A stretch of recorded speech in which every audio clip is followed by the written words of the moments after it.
যে এই যে পরীক্ষাটা হচ্ছে কেন, চাকরি বাতিল না হলে তো এরকমভাবে পরীক্ষা হতো না।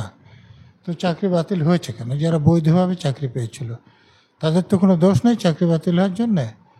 আমাদের রাজ্যের মুখ্যমন্ত্রী, তার শিক্ষামন্ত্রী এবং তার অধীনস্থ অন্য নেতা মন্ত্রীরা, আমলারা মিলে টাকা তুলে চাকরি বিক্রি করেছে বলে মামলা হয়েছিল।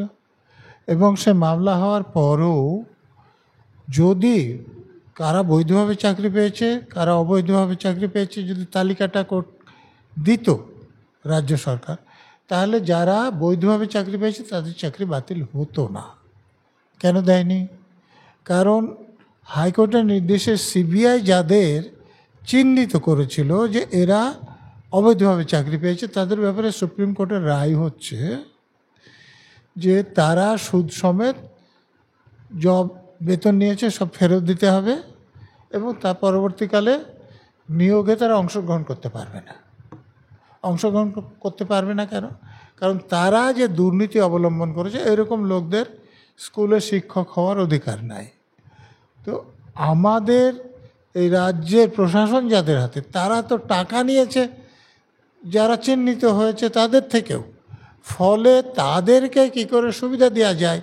আর না হলে তারা তো টাকা ফেরত চাইবে, আর টাকা ফেরত চাইলে একজন আদায়কারী কুন্তল ঘোষ খুব সম্ভবত নাম, তিনি তো বলেছিলেন যে আমি তো 10% আমার কাছে রাখি, বাকি 90% উপরে পাঠিয়ে দিই। তো উপরে যাদের কাছে 90% এসেছে, টাকা ফেরত চাইলে তো তাদের উপরও চাপ পড়বে।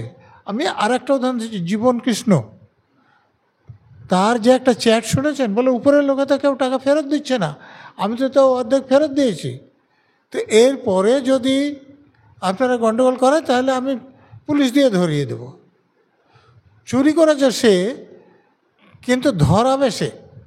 তো আমাদের রাজ্যের প্রশাসন এরকম হয়েছে, তো এখানেও তাই। যাদের কাছ থেকে টাকা নিয়েছে তাদের যাতে সুবিধাটা হয়, তার জন্যই ভাতা ঘোষণা, তার জন্যই তাদেরকে পরীক্ষার সুযোগ দেওয়া। যারা বৈধভাবে চাকরি পেয়েছিল তাদের চাকরি গেলে আমাদের মুখ্যমন্ত্রী বা তার অন্যান্য মন্ত্রীদের কোনো দুঃখ নাই, যাক, তারা মামলা না করলে তো তাদের দুর্নীতি সামনে এত আসতো না। তারা চিন্তিত যাদের টাকা নিয়েছে তাদের।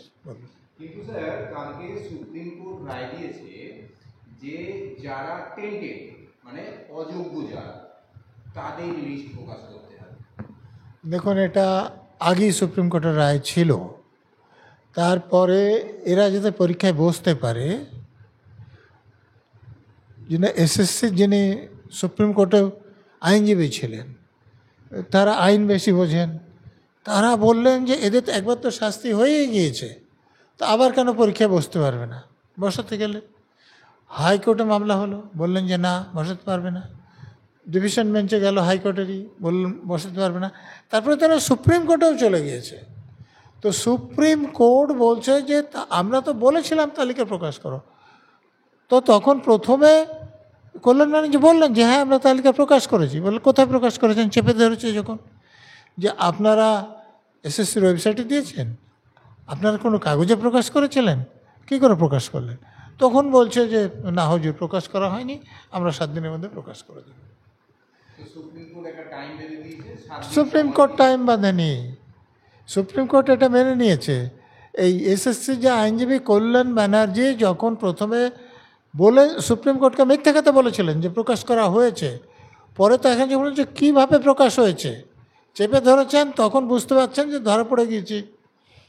তখন বলছেন যে না হুজুর, হয়নি, 7 দিনের মধ্যে আমরা প্রকাশ করে দেবো। সুপ্রিম কোর্ট সেটা মেনে নিয়েছে।